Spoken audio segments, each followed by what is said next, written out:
Buddy, hope you're all having a great Tuesday. Bobby Five back with my 5-5. Sorry about that yesterday. A little Super Bowl day after your team wins it. It's always a little tough to get everything right. I didn't really do my lineup builds till later. I did post them, but I didn't end up doing the 5-5. But it'll be happening every day. You can pretty much count on that. It's just going to be an occasional, maybe one where I don't. But I'm always going to tell you my thoughts in Discord. Don't forget to join the Discord. Don't forget to like the video. And let's get into the plays of the day because I like this slate quite a bit. There's still like some unknown. We don't know about certain value and stuff like that. There's things that are opening, but overall, it looks like a slate early on that we don't have this glaring value. So I'm going to share my screen and go through my favorite plays on each site. And let's do that in just 1 second. I have to get to still trying to get this process down. We're going to have it all automated pretty shortly, but it's just takes, it takes a minute sometimes. All right. So let's pull it up here. And this is what we're going to be going from. I will start doing slideshow so it's easier to see. So basically, I really think there's a lot of ways you can go tonight. And there's a lot of guys I like spending on. So I'm going to take some shots on maybe some that are a little lower on, and some of these are going to be fairly popular. So we'll go through them. And you can see I put the slash because I feel like these guys are very similar-ish plays that I will be using at similar amounts. So I'm probably going to just stick with it like this. And just, I know it's a little bit, it's supposed to be 5 plays. Well, it's better. You're getting a little bit more. So LaMelo Ball and Trae Young, I have as 2 priorities on DraftKings.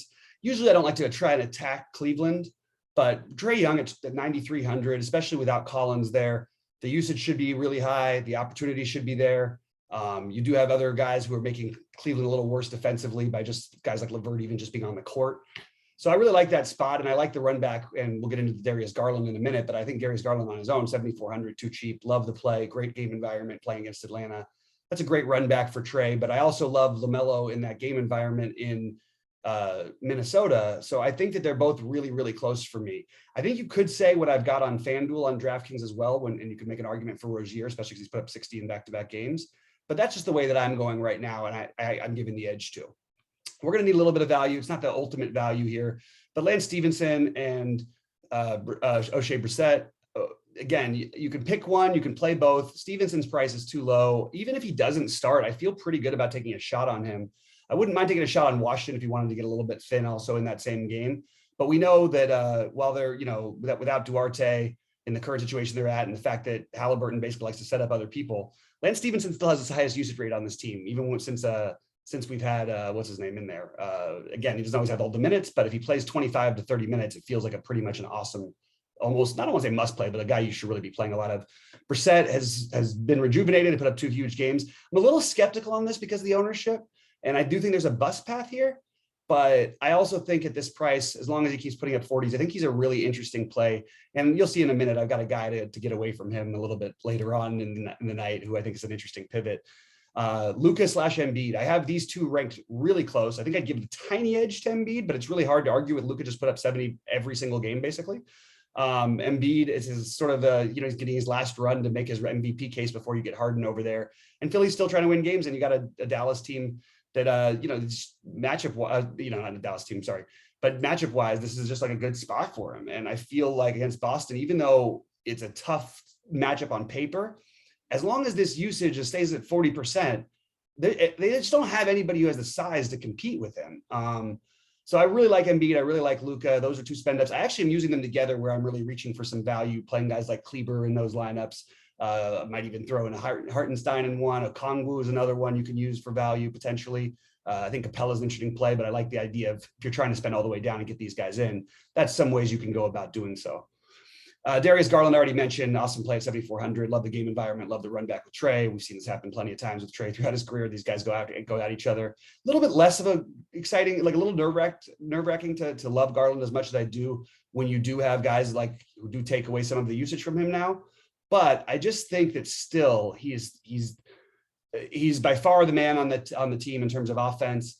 And I think at his price, I think he can put up 50 plus here. And I love the Garland play. Marcus Morris, we're going down narrative street, guys. Here we go. Marcus Morris, and this is a good narrative. This is one you should pay attention to. Career highest team he averages the most points again. The Suns. Shot attempts, the most. Suns. Assist rate, the highest. Suns.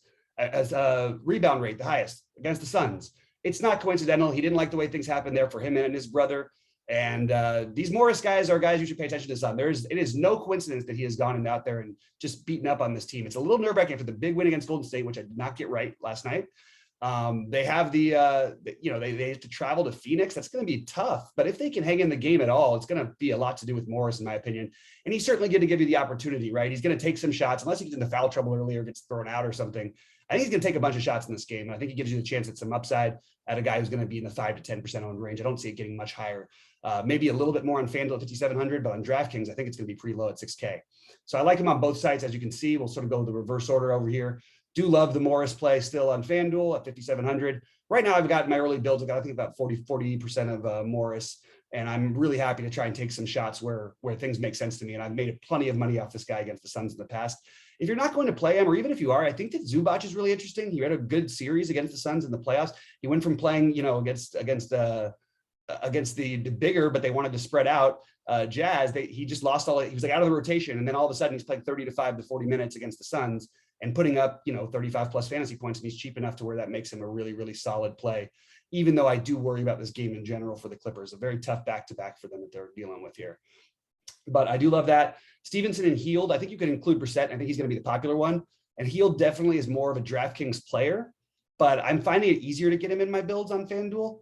And that's obviously, not ideal because you want the 3-point bonus and all that stuff. He doesn't get a ton of steals and blocks. So it's, a little bit, maybe seems like maybe a little thin, but at 6K, I think he's going to start having plenty of 40 fantasy point games in his near future, because all it does is take him making some shots. He's getting a real opportunity on a team that plays fast and a giant total.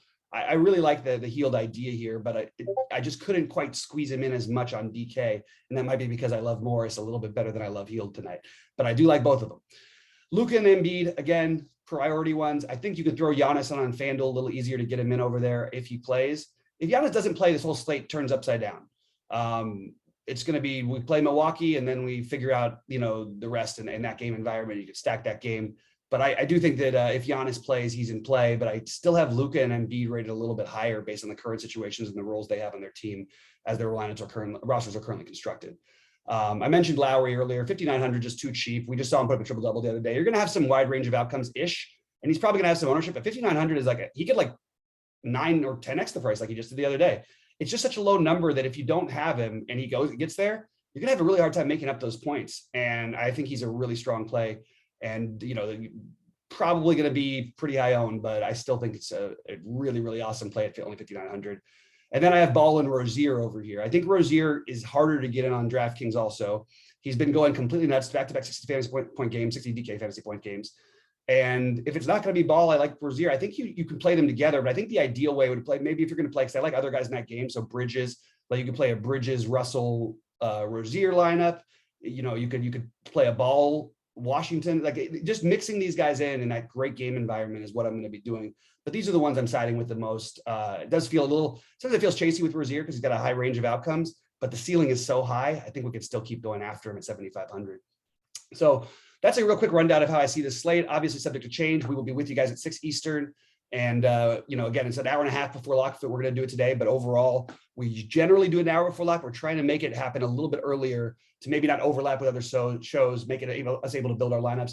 And as you guys can see, last night after our show, I was doing some more digging, and I ended up writing, that Josh Giddey was become one of my favorite plays in Discord, and it got some interesting comments on it. And I don't know who else played him, but obviously, even before the overtime, he had 57 in regulation, somewhere around there, maybe 58, something in that range. But I really think that, stay in Discord if you can and ask questions and read what people are writing, because we get a lot of sharp minds in there, and we tend to come on plays and, somebody's in, somebody's out, it opens up some value. And even if it doesn't seem like directly affects that player, it's still probably pretty relevant. So keep that in mind. This is Bobby Fi. This is my 5 in 5 minutes. Don't forget to like, subscribe, check out our channel, check out the Discord. I'll post it in the link and a link in the chat. And let's make some money tonight, y'all. Good luck, everybody.